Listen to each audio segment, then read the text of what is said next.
नमस्कार। Sanskrit online classes में आप सभी का स्वागत है। पिछली क्लास में हमने अन्नम भट्ट द्वारा रचित जो तर्क संग्रह है उनको लेकर के हमने चर्चा की थी और उस पुस्तक को हमने पूर्ण कर लिया था। आज हम जिस नए विषय के ऊपर चर्चा करने वाले हैं वो है महाकवि भर्तृहरि द्वारा रचित नीति शतकम। तो देखिए उनको हम प्रारंभ करते हैं और उसके ऊपर हम चर्चा कर लेते हैं। नीति शतकम नाम से स्पष्ट है, नीति अर्थात जो नीति पूर्वक जो बातें होती हैं, नियम की जो बातें होती हैं, जो सामाजिकता होती है या व्यक्ति को किस प्रकार से जीवन यापन करना चाहिए, उसका व्यवहार किस प्रकार से होना चाहिए, तो उससे संबंधित जो महत्वपूर्ण बातें हैं उनका वर्णन इस नीति शतकम जो काव्य है हमारा, इसके अंतर्गत भर्तृहरि ने किया है। तो देखिए सबसे पहले बात करें कि इसके जो रचनाकार हैं वो कौन है? भर्तृहरि है। कौन है? भर्तृहरि। अब देखिए यहाँ पर एक बात आई है शतक की, नीति शतक।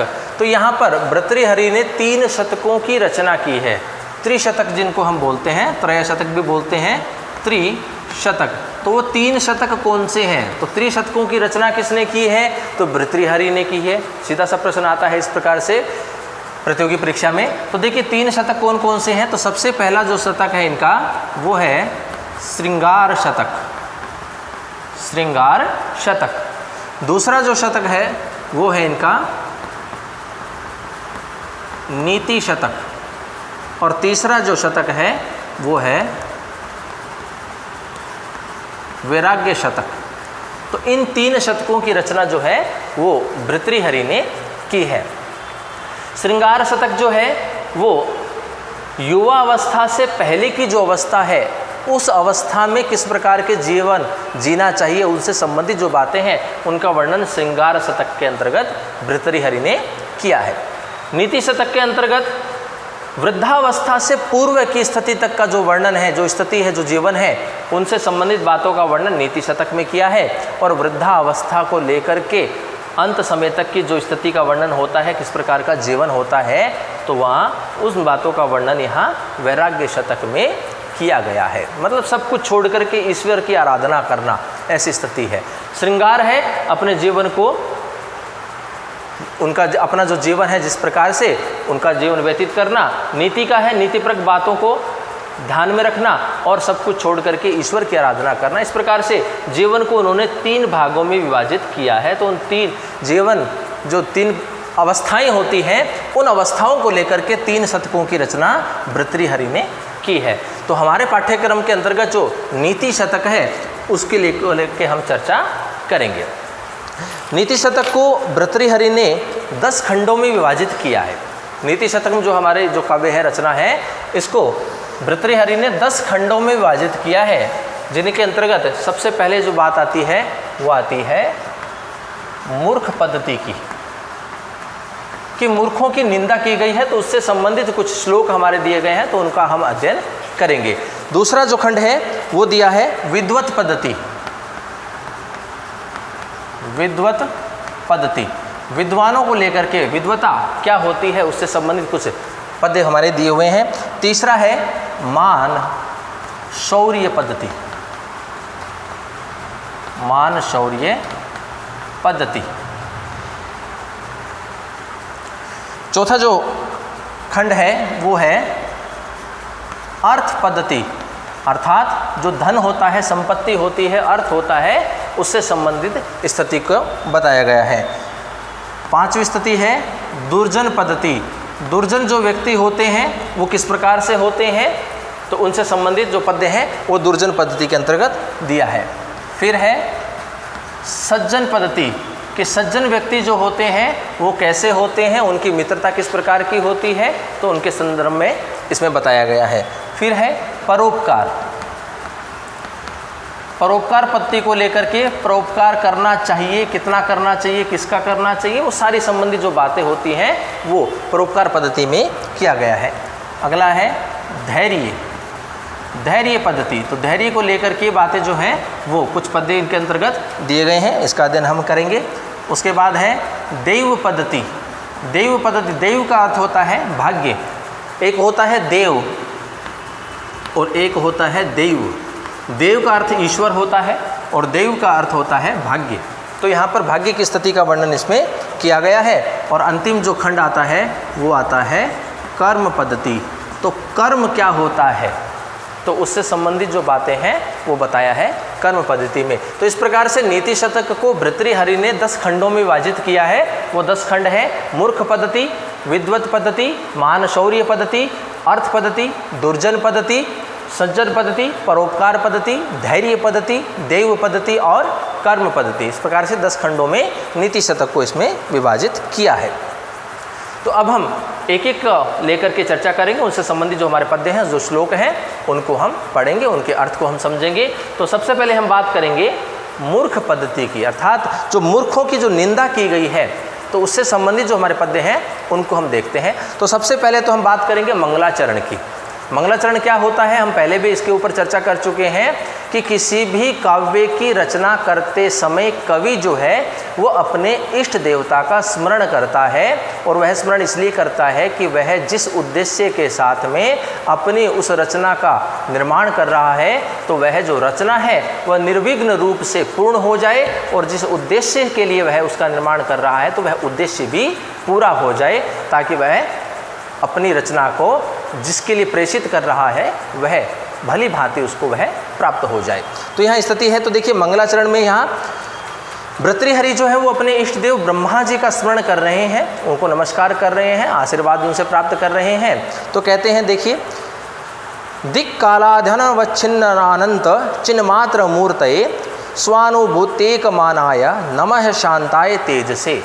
अब यहाँ मंगलाचरण के अंतर्गत जो मंगलाचरण होता है वह किसी भी पद्य का, किसी भी रचना का, किसी भी काव्य का, किसी भी नाट्य का पहला जो श्लोक होता है वह मंगलाचरण होता है। तो यहाँ देखिए कहते हैं दिक् काला धन छिन्नांत, कहते हैं कि जो परमात्मा अर्थात वह ईश्वर, वह परब्रह्म परमात्मा दिशाओं और काल की सीमाओं में आबद्ध नहीं है, कि वह परमात्मा जो है वो न तो किसी दिशा के द्वारा और न ही किसी काल के द्वारा बांधा गया है, आबद्ध नहीं है, बंधा हुआ नहीं है।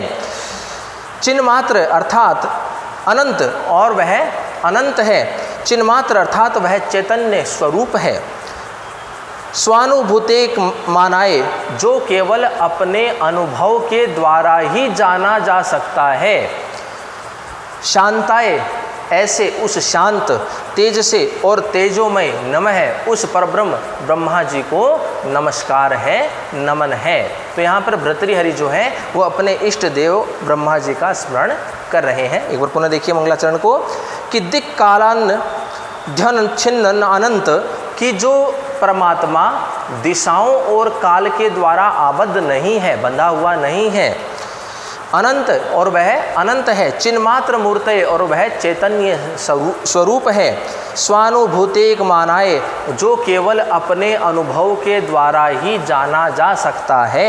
शांताए, ऐसे उस शांत तेज से और तेजोमय नमः, अर्थात उस ईश्वर को, उस ब्रह्मा को नमस्कार है। तो इस प्रकार से ये मंगलाचरण यहाँ पर भर्तृहरि ने प्रस्तुत किया है। अगला पद्य देखिए, जो कि हमारा जो पहला खंड है मूर्ख पद्धति, उससे संबंधित है। मूर्खों की जो निंदा है उसको लेकर के यहाँ पर वर्णन किया है। तो देखिए कहते हैं, बोद्धारो मत्सरग्रस्तः प्रभवः स्मय दूषितः अबोधोपहातश्चान्ये जीर्णमंगे शुभाषितम। मूर्खों की निंदा का वर्णन करते हुए यहाँ भर्तृहरि कहते हैं कि बोद्धार, अर्थात जो बुद्धिमान लोग होते हैं वे मत्सरग्रस्ता, वह पारस्परिक ईर्ष्या से ही क्या होते हैं, ग्रसित होते हैं। कि बुद्धिमान जो व्यक्ति होता है वो इस गर्व में, इस घमंड में रहते हैं कि मैं ही विद्वान हूँ, दूसरा तो क्या है, मूर्ख है सारा का सारा। तो मैं ही विद्वान हूँ। तो विद्वान लोग तो पारस्परिक अर्थात एक दूसरे से ईर्ष्या, अर्थात ईर्ष्या से वो क्या रहते हैं, ग्रसित रहते हैं। एक विद्वान दूसरे विद्वान की विद्वता को सहन नहीं कर सकता। तो ऐसी स्थिति में यहाँ विद्वान जो है वो जीवन यापन कर रहे हैं। तो कहते हैं बोद्धारे मत्सरग्रस्तः, कि जो बुद्धिमान व्यक्ति होते हैं वे पारस्परिक ईर्ष्या से ग्रसित हैं। प्रभव है स्मय दूषिता, प्रभव है अर्थात जो स्वामी है, जो राजा लोग हैं वो स्मय दूषिता, जो मिथ्या ही गर्व से क्या है, चूर हैं, घमंड में हैं, मिथ्या ही गर्व से दूषित हो रखे हैं। जो राजा लोग हैं कि मुझसे अधिक शक्तिशाली दूसरा कोई राजा है ही नहीं, तो इस गौरव के वो घमंड में क्या है, चूर हैं। तो प्रभव है समय दूषिता, जो राजा लोग हैं वो झूठे ही गर्व से क्या है, दूषित हैं। अन्य च अबोधापहतः संति, और अन्य जो हैं वो अज्ञानता से ग्रसित हैं। जो कुछ लोग बच गए, विद्वान और राजा लोगों के अलावा जो कोई भी व्यक्ति बचा हुआ है वो अज्ञानता के मारे क्या है, ग्रसित है, अज्ञानता में ग्रसित है। अतः सुभाषितम अंगे जीर्णम अस्ति, तो ऐसी स्थिति में जो विद्वान लोग होते हैं, विद्वत जो लोग होते हैं, कवि जो लोग होते हैं, उनके जो उपदेश हैं वो उन्हीं में ही जीर्ण क्षीण हो जाते हैं, अर्थात नष्ट हो जाते हैं। क्योंकि उन कवियों का जो उपदेश है वो कौन ग्रहण करे? विद्वान लोग हैं वो ईर्ष्या से ग्रसित हैं, राजा लोग हैं वो गर्व से ग्रसित हैं, और अन्य जो है वो अज्ञानता से ग्रसित हैं। तो इन कवियों का जो उपदेश है, नीतिपरक जो उपदेश है, ज्ञान है, वो कौन ग्रहण करे? तो ऐसी स्थिति में इन कवियों का जो उपदेश होता है, अमृत रूपी वाणी से युक्त जो उपदेश है, ज्ञान है, वह इन कवियों के शरीर में ही नष्ट हो जाता है। तो एक बार पुनः देखिए इस अर्थ को। बोद्धार है मत्सरग्रस्तः, जो विद्वान लोग हैं वो पारस्परिक ईर्ष्या से ग्रसित हैं। प्रभव है समय दूषिता, और राजा लोग झूठे ही गर्व से दूषित हैं। अन्य च बोधोपहतः, और अन्य सभी अज्ञानता से ग्रसित हैं। अतः सुभाषितम अंगे जीर्णम अस्ति, इसलिए कवि लोगों का जो उपदेश है वह उनके शरीर में ही नष्ट हो जाता है, क्योंकि उनके उपदेश को कोई ग्रहण करने वाला होता ही नहीं है। सभी अपनी अपनी इच्छा से क्या है, या अपनी अपनी समस्याओं से घिरे हुए हैं। तो इसी का वर्णन इस पद्य में महाकवि भर्तृहरि ने किया है। अगला पद्य देखिए। अज्ञ है सुखम आराध्य सुखतरम आराध्यते विशेषज्ञ ज्ञानलव दुर्विदग्धम ब्रह्मा अपि नरम न रंजयति। अब देखिए यहाँ मूर्ख व्यक्ति जो होता है उसकी स्थिति का वर्णन किया गया है कि मूर्ख व्यक्ति किस प्रकार से होता है, उसको किसी भी परिस्थिति में समझाया नहीं जा सकता, उसके अपने अनुकूल नहीं किया जा सकता है। तो उसके संदर्भ में कहते देखिए, अज्ञ जो अज्ञानता है को धारण किए हुए, अर्थात जो अज्ञानी है, अशिक्षित है, जो कुछ नहीं जानते। अज्ञ, ज्ञ का अर्थ होता है जानना, और अ अर्थात यहाँ लग गया निषेधात्मक अर्थ है कि जो कुछ नहीं जानता हो, जो अशिक्षित हो, अज्ञानी हो। सुखम आराध्य, उनको सिखाना बड़ा ही सरल होता है, कि उनको बड़ी सरलता से समझाया जा सकता है। कि जो अज्ञानी होते हैं, अशिक्षित होते हैं, उनको बड़ी सरलता से समझाया जा सकता है। विशेषज्ञ है सुखतरम आराध्यते, और जो विशेषज्ञ होते हैं, जो विद्वान होते हैं, उनको तो और भी अधिक सरलता से समझाया जा सकता है। ब्रह्मा अपि ज्ञानलव दुर्विदग्धम नरम निरंजति, लेकिन जो अल्प ज्ञानी हैं, जो थोड़ा जानने वाले हैं, अल्प ज्ञानी हैं, और जो स्वयं को झूठे ही सर्वज्ञ मानने वाले हैं, जो अल्प ज्ञान के कारण अपने आप को सर्वज्ञ समझने वाले हैं, ऐसे उन अल्प ज्ञानी मनुष्य को तो स्वयं ब्रह्मा जी भी नहीं समझा सकते। तो इस प्रकार से मूर्खों की स्थिति का वर्णन यहाँ पर भर्तृहरि कर रहे हैं। कहते हैं कि जो अशिक्षित होते हैं, अज्ञानी होते हैं, उनको समझाना सरल होता है, सरलता से उनको समझाया जा सकता है। और कहते हैं जो विशेषज्ञ हैं, जो विद्वान लोग हैं, उनको तो और भी अधिक सरल तरीके से समझाया जा सकता है, सरलता से समझाया जा सकता है। लेकिन जो अल्प ज्ञानी हैं और उस अल्प ज्ञान के कारण वो अपने आप को सर्वज्ञ समझने लगते हैं, तो ऐसे उन मनुष्यों को, ऐसे उन मूर्ख व्यक्तियों को तो स्वयं ब्रह्मा जी भी ज्ञान नहीं दे सकते, उनको नहीं समझा सकते हैं। तो इसी का वर्णन इस पद्य में महाकवि भर्तृहरि ने किया है। अगला पद्य देखिए।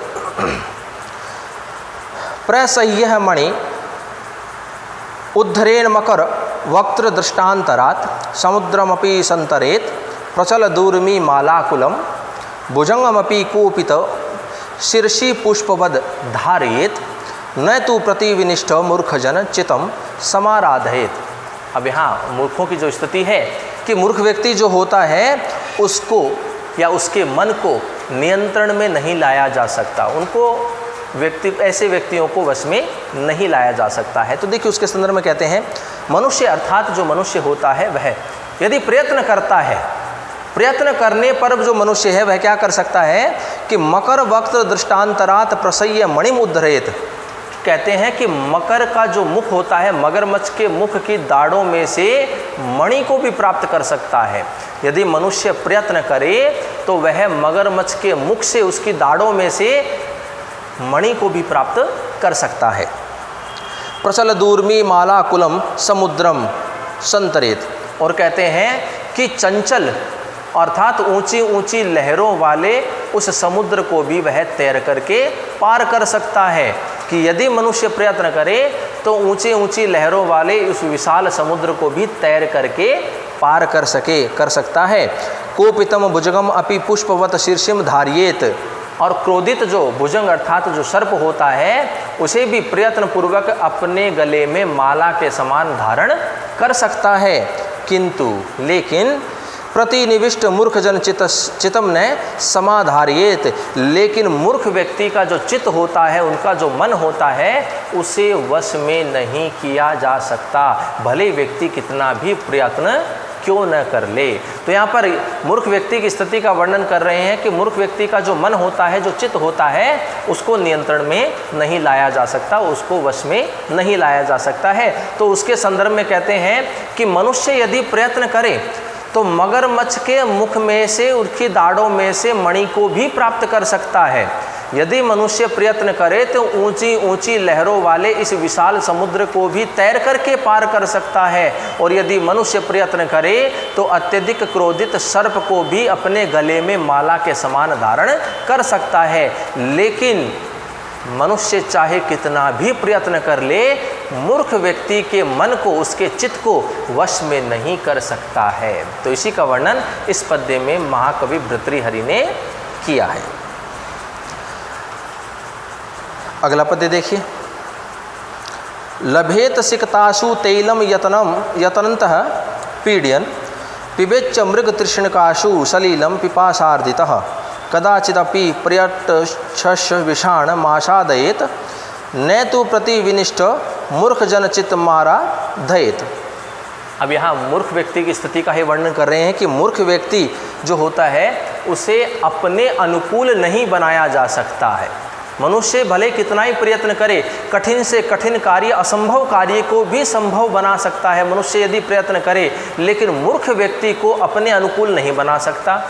इसी स्थिति का वर्णन यहाँ इस पद्य में महाकवि भर्तृहरि कर रहे हैं। तो देखिए कहते हैं यतन्तः पीड्यन सिकतासु तैलम अपि लभेत। यदि मनुष्य प्रयत्न करे तो बालू रेत को निपीड़न अर्थात उसको दबा करके उसमें तेल निकाल सकता है, उसमें से भी तेल को प्राप्त कर सकता है। यदि मनुष्य प्रयत्न करे, असंभव कार्य है लेकिन फिर भी यदि मनुष्य प्रयत्न करे तो शायद क्या पता मनुष्य ऐसा कर लेवे कि बालू रेत को निचोड़ करके, उसको दबा करके उसमें से भी बालू, वो तेल को वह क्या कर सके, प्राप्त कर लेवे। पिपासार्दितः च मृग तृष्णिकासु सलीलम पिबेत। और प्रयत्न करके प्यासा व्यक्ति जो मृग मरीचिकाएँ होती हैं उससे भी वह क्या कर ले, जल को प्राप्त कर ले। मृग मरीचिका से जल प्राप्त नहीं होता है, असंभव कार्य है, फिर भी यदि मनुष्य प्रयत्न करे तो उस मृग मरीचिकाओं से भी जल को क्या कर ले, प्राप्त करके उसको ग्रहण कर सकता है, पी सकता है। कदाचित पर्यटन जनः शश विषाणम अपि आसादयेत। और कोई व्यक्ति किसी अनेक देशों में घूमता हुआ, विचरण करता हुआ खरगोश के भी सींगों को प्राप्त कर सकता है। ये भी असंभव कार्य है कि खरगोश के सींग नहीं होते हैं, लेकिन मनुष्य यदि प्रयत्न करे, संपूर्ण देश में अलग अलग देशों में घूमता हुआ शायद वह ऐसी स्थिति को प्राप्त कर ले कि वह खरगोश के भी क्या है, सींग को प्राप्त कर सके, खरगोश के सींगों को भी देख सके। किंतु लेकिन प्रतिनिविष्ट मूर्ख जन चितम तू न समाधारयेत। कहते हैं कि लेकिन मनुष्य चाहे कितना भी प्रयत्न कर ले कि जो मूर्ख व्यक्ति होता है उस मूर्ख व्यक्ति का जो चित्त होता है उसे अनुकूल नहीं बनाया जा सकता, उसे अपने वश में नहीं किया जा सकता है। इस संसार के सभी असंभव कार्यों को भी संभव बनाया जा सकता है यदि मनुष्य प्रयत्न करता हो तो, लेकिन मूर्ख व्यक्ति का जो चित्त होता है, उसका जो मन होता है, उसे नियंत्रण में नहीं लाया जा सकता, उसको नियंत्रित नहीं कर सकते, उसे अपने अनुकूल नहीं बना सकते हैं। इसी का वर्णन कर रहे हैं, एक बार पुनः देखिए।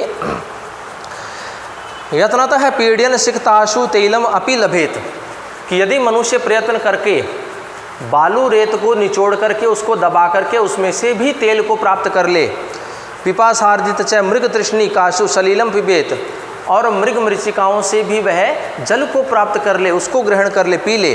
कदाचित पर्यटन जनः शश विषाणम अपि आसादयेत, और कोई व्यक्ति पर्यटन करता अर्थात घूमता हुआ अनेक देशों में विचरण करता हुआ भी खरगोश के सींगों को प्राप्त कर लेवे, किंतु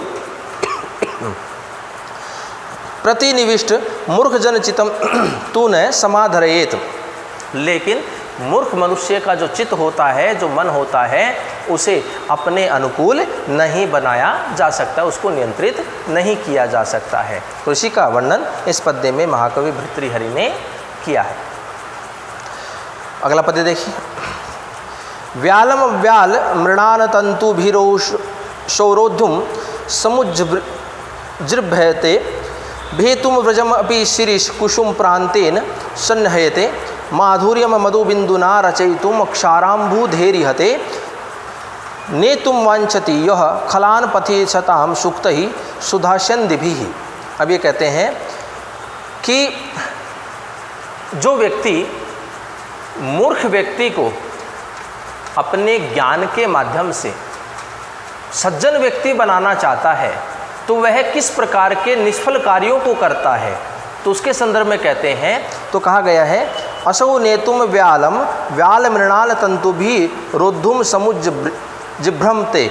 तो कहते हैं कि वह व्यक्ति, कैसा व्यक्ति, कि जो मूर्ख व्यक्ति को सज्जन बनाना चाहता है, अच्छा व्यक्ति बनाना चाहता है, तो ऐसा वह व्यक्ति क्या करता है कि वह व्यक्ति हाथी को कमल की नाल के द्वारा बांधने की चेष्टा करता है, कि कमल का नाल जो होता है, उसका जो तंतु होता है वो बहुत ही कोमल होता है, तो वह इस प्रकार का प्रयास कर रहा होता है। इस प्रकार के प्रयास करके वह क्या करता है, मूर्ख व्यक्ति को सज्जन बनाना चाहता है। तो उससे संबंधित कहता है कि वह व्यक्ति जो मूर्ख व्यक्ति को सज्जन बनाना चाहता है तो वह किस प्रकार का प्रयास कर रहा है, तो उसके लिए कहते हैं कि वह एक विशाल हाथी को कमल नाल के तंतु के द्वारा बांध करके रखना चाहता है, उसको जकड़ के रखना चाहता है। शिरीष कुसुम प्रांतेन व्रजम मणिम च, और कहते हैं कि शिरीष पुष्प के जो किनारा है, पुष्प की जो पंखुड़ी की जो किनारा है, उस किनारे के द्वारा कठोर मणि को काटने की चेष्टा करता है।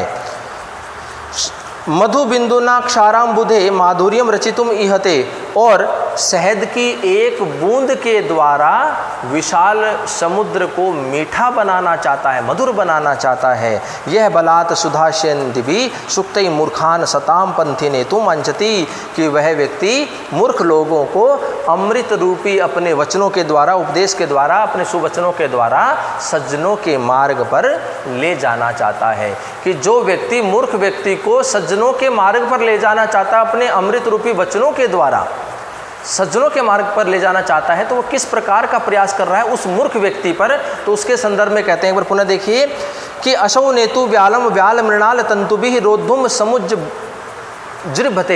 तो कहते हैं कि वह एक विशाल हाथी को कमल नाल के कोमल तंतु के द्वारा बांध करके रखना चाहता है, जो कि संभव नहीं है कि कमल नाल का जो तंतु होता है वो अत्यधिक ही कोमल होता है, और वह उस कोमल तंतु के द्वारा उस विशाल हाथी को बांध करके रखना चाहता है, जो कि असंभव कार्य होता है।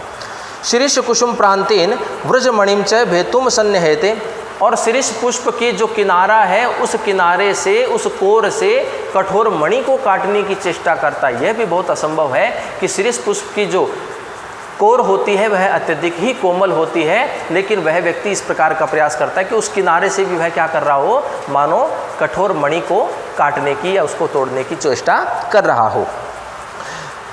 मधु बिंदुना क्षाराम्बुधे माधुर्यम रचितुम इहते, और वह इस प्रकार का प्रयास करता है कि शहद की एक बूंद के द्वारा वह इस विशाल समुद्र को भी क्या करना चाहता हो, मानो मीठा करना चाहता हो, मधुर करना चाहता हो। यह बलाता सुधाशन देवी सुक्तई मूर्खान सतापंथी ने तुम वांछती, कि वह व्यक्ति मूर्ख व्यक्ति को अपने अमृत रूपी वचनों के द्वारा सज्जनों के मार्ग पर लाने का प्रयत्न करता है। तो इस प्रकार के जो निष्फल कार्य हैं, जो प्रयास है, उन प्रयासों को वह व्यक्ति करता है। तो इसी का सुंदर वर्णन इस पद्य में महाकवि भर्तृहरि ने किया है। अगला पद्य देखिए। स्वायतमेकांत हितम विधात्रा विनिर्मितम छादनमज्ञतायाः विशेषतः सर्वविदाम समाजे विभूषणम मौनम अपंडितानाम। अब यहाँ पर महाकवि जो भर्तृहरि हैं, उन्होंने मूर्ख व्यक्तियों के आभूषण की चर्चा की है कि मूर्ख व्यक्तियों का जो आभूषण है वह मौन होता है, चुप रहना होता है। क्योंकि मूर्ख व्यक्ति जैसे ही बोलना प्रारंभ करेगा तो उसकी जो मूर्खता है वह सबके सामने प्रकट हो जाती है। तो मूर्ख व्यक्ति को चाहिए कि वह विद्वानों की सभा में, समाज में क्या करे, चुप होकर के रहे, अर्थात मौन होकर के रहे। तो उसी का वर्णन यहाँ कर रहे हैं। तो देखिए, कहते हैं विधात्रा अर्थात विधाता ने, ईश्वर ने अपंडितानाम अज्ञतायाम छादनम, कि मूर्ख व्यक्तियों की मूर्खता को छिपाने के लिए स्वायतम और अपने ही अधीन रहने वाले, एकांत हितम अर्थात निरंतर कल्याण को करने वाले, मौनम एव विनिर्मितम, कि मौन का निर्माण किया है, मौन को बनाया है। जो अपने अधीन होता है व्यक्ति अपने आप पे नियंत्रण कर सकता है, वह धारण कर सकता है उस मौन को, तो अपने ही अधीन होता है। और जो नियंत्रण क्या करे, कल्याण करे। क्योंकि मूर्ख व्यक्ति यदि मौन होकर के रहेगा तो निश्चित रूप से उसका विद्वानों के सभा में सम्मान ही होगा।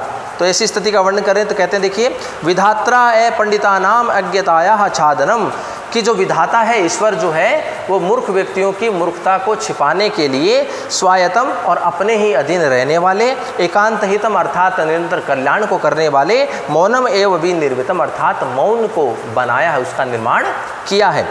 तत और सर्वविदाम समाज विशेषतः विभूषणम अस्ति, और यह मौन जो होता है, सर्वज्ञ लोगों की जो सभा होती है, अर्थात जो विद्वान लोगों का जो समाज होता है, सभा होती है, उसमें मूर्खों का अलंकरण सिद्ध होता है। यह जो मौन होता है उन मूर्ख व्यक्तियों का लिए अलंकरण ही है, आभूषण ही है, जो उनकी शोभा को बढ़ाता है। कहाँ पर, यदि मूर्ख व्यक्ति मौन होकर के विद्वानों की सभा में, उनके समाज में रहता है, तो उस मूर्ख व्यक्ति का भी क्या होगा, सम्मान होगा।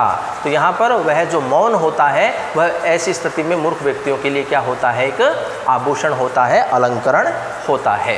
तो इसी का वर्णन इस पद्य में महाकवि भर्तृहरि ने किया है। अगला पद्य देखिए। यदा किंचित ज्ञो अहम गज इव मदान्ध संभवम तदा सर्वज्ञो अस्मितम भवद वलिप्तम मम मनः, यदा किंचित किंचित बुद्धजन सकाशाद अवगतम तदा मूर्खो अस्मिति ज्वर इव मदो में व्यपगत है। अब यहाँ पर मूर्ख व्यक्ति जो होता है उसकी स्थिति का वर्णन कर रहे हैं कि व्यक्ति जब अल्पज्ञानी होता है तो वह अपने आप को सर्वज्ञ समझने लगता है। लेकिन वही अल्पज्ञानी यदि विद्वानों की सभा में जाता है और वहाँ देखता है तो उसे पता लगता है कि वह तो बिल्कुल ही क्या है, मूर्ख है। तो यहाँ इसी स्थिति का वर्णन किया है। तो कहते हैं, देखिए, यदा अहम किंचितज्ञम आशम गछ इव मदान्ध संभवम, कहता है कि जब मैं अल्पज्ञानी था, किंचितज्ञ है अर्थात कुछ जानता था, अल्पज्ञानी था, तो गज इव तो हाथी के समान, मदान्ध संभवम तो हाथी के समान मैं घमंड में चूर रहता था या चूर हो गया था। कि जब मैं अल्पज्ञानी था, कुछ जानने वाला था, तो मैं हाथी के समान घमंड में चूर हो गया। तदा अहम सर्वज्ञ अस्मि, तब मैं ही सर्वज्ञ हूँ, मैं ही सब कुछ जानने वाला हूँ। इति मम मन है अविलिप्तम अभवम, तो ऐसा मान करके मेरा जो मन है वो दर्प युक्त हो गया, मतलब घमंड से युक्त हो गया, गर्व से युक्त हो गया कि मैं ही सर्वज्ञ हूँ, मैं ही सब कुछ जानने वाला हूँ।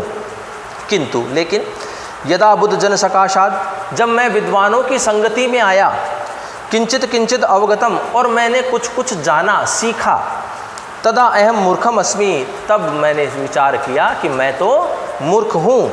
इति में मदः, और इस प्रकार से मेरा जो मद है, अहंकार है, गर्व है, दर्प है, वह ज्वर इव व्यपगत है, एक ज्वर के समान क्या हो गया, समाप्त हो गया, दूर हो गया। जिस प्रकार से जो ज्वर होता है वह अचानक से ही समाप्त हो जाता है, उसी प्रकार से ऐसे व्यक्ति का जो गर्व, दर्प, घमंड जो है वह तुरंत ही दूर हो गया। तो देखिए एक बार पुनः इसके अर्थ को देखेंगे कि यदा किंचितज्ञो अहम गजः इव मदांध संभवम, तो कहता है कि जब मैं अल्प ज्ञानी था, कुछ जानने वाला था, तब मैं हाथी के समान घमंड में चूर हो गया। तदा अहम सर्वज्ञ अस्मि, तब मैं ही क्या हूँ, सर्वज्ञ हूँ, सब कुछ जानने वाला हूँ। इति मम मनः अवलिप्तः अभवत्, तो ऐसा जान करके मेरा जो मन है वह दर्प से युक्त हो गया, घमंड से युक्त हो गया। किंतु लेकिन यदा बुद्ध जन सकाशाद, लेकिन जब मैं विद्वानों की संगति में आया, उनके समीप आया, किंचित किंचित अवगतम, और कुछ कुछ मैंने उनसे सीखा, जाना, तदा तब अहम मूर्ख अस्मि, मैं तो मूर्ख हूँ। इति में मद है, इस प्रकार से मेरा जो अहंकार है, मद है, ज्वर इव व्यपगत है, ज्वर के समान ही क्या हो गया, दूर हो गया, समाप्त हो गया। तो इस प्रकार से यहाँ पर मूर्ख व्यक्ति की जो स्थिति है, अल्प ज्ञानी की जो स्थिति है, जो अपने आप को सर्वज्ञ समझने लगता है, और वही व्यक्ति जब विद्वानों की संगति में आता है और तो उसे इस बात का ज्ञान होता है कि वह क्या है, मूर्ख है। तो इसी का सुंदर वर्णन इस पद्य में महाकवि भर्तृहरि ने किया है। अगला पद्य देखिए। कृमि कुलचितम लालाक्लिनहम विगंधि जुगुप्सितम निरूपम रस प्रीतया खादन खरास्थि निरामिषम सुरपतिमपि स्वः पार्श्वस्थम विलोक्य न संकते नहीं गणयति क्षुद्रो जंतु परिग्रह फलुगुताम। अब यहाँ स्थिति जो है, जो नीच व्यक्ति होता है वह अपनी वस्तु की तुच्छता को भी नहीं देखता है, भले उसके सामने स्वयं ईश्वर ही प्रकट क्यों न हो जाए। तो उसके लिए वर्णन किया गया, देखिए। कृमि कुलचितम अर्थात कीड़ों के समूह से भरी हुई, लालाक्लिनम और लाल से गीली, विगंधी अर्थात दुर्गंध वाली, जुगुप्सितम अर्थात अत्यधिक घृणित, निरामिषः अर्थात मांस से रहित, खरास्थि अर्थात गधे की हड्डी को, निरुपम रस प्रीतिया खादन बड़े ही आनंद के साथ और बड़े ही प्रीति अर्थात स्नेह प्रेम के साथ खाता हुआ, स्वा अर्थात कुत्ता, पार्श्वस्थम अपने समीप स्थित हुए, खड़े हुए, सुरपतिम अर्थात देवताओं के स्वामी अर्थात इंद्र देवता को अपि भी विलोक्य अर्थात देख करके न संकते अर्थात संकित नहीं होता है।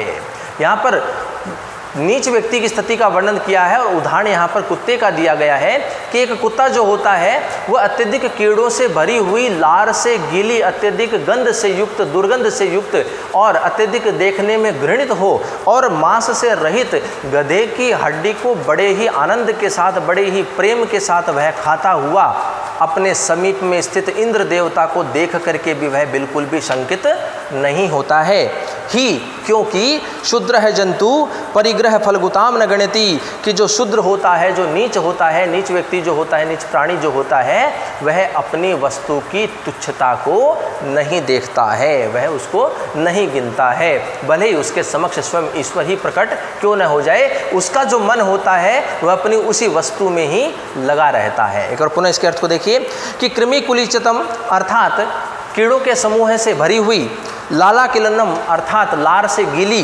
विगंधी अर्थात अत्यधिक दुर्गंध से युक्त, जुगुप्सितम अर्थात अत्यधिक ही घृणित, निरामिषम अर्थात मांस से रहित, खरास्थि अर्थात गधे की हड्डी को, निरुपम रस प्रीतया खादन अर्थात बड़े ही आनंद से अर्थात प्रेम के साथ खाता हुआ, स्व अर्थात कुत्ता, पार्श्वस्थम अर्थात अपने समीप खड़े हुए, सुरपतिम अर्थात इंद्र देवता को अपि भी विलोक्य अर्थात देख करके न संकते अर्थात संकित नहीं होता है ही, क्योंकि शूद्र जंतु परिग्रह फलगुताम ने गणति, कि जो शूद्र होता है अर्थात जो नीच प्राणी होता है वह अपनी वस्तु की तुच्छता को नहीं गिनता है। तो इसी का सुंदर वर्णन इस पद्य में महाकवि भर्तृहरि ने किया है। तो इस प्रकार से आज की क्लास में हमने महाकवि भर्तृहरि द्वारा रचित जो नीति शतकम है उसको लेकर के हम चर्चा कर रहे हैं और उसके जो कुछ महत्वपूर्ण पद्य हैं उनको लेकर के भी हमने चर्चा की है। तो आगे के जो कुछ हमारे पद्य हैं उनको लेकर के चर्चा हम अगली कक्षाओं में करेंगे। तो आज की क्लास में इतना ही, धन्यवाद।